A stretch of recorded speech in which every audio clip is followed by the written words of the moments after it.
நாகையில் தமிழ்நாடு மின்சார வாரிய நாகப்பட்டினம் மேற்பார்வையாளர் பொறியாளர் அலுவலக கட்டிடத்தினை தமிழ்நாடு முதல்வர் மு.க.ஸ்டாலின் அவர்கள் காணொலி காட்சி மூலம் திறந்து வைத்தார்.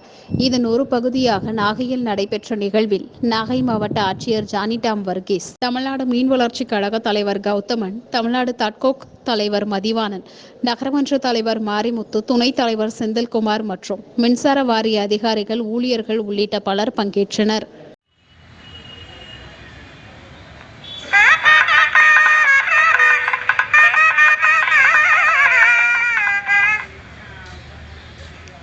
தமிழ்நாடு அரசு எரிசக்தி துறையின் கீழ் செயல்படும் மற்றும் நாகப்பட்டினம் மாவட்டத்தில் புதிதாக கட்டப்பட்டுள்ள மேற்பார்வை பொறியாளர் அலுவலகம் உட்பட 7,514 கோடியே 50 லட்சம் ரூபாய் மதிப்பீட்டில் அமைக்கப்பட்ட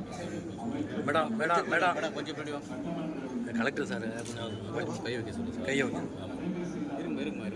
சார் சொல்லுங்க. நாங்கள் சொல்லுவோம்.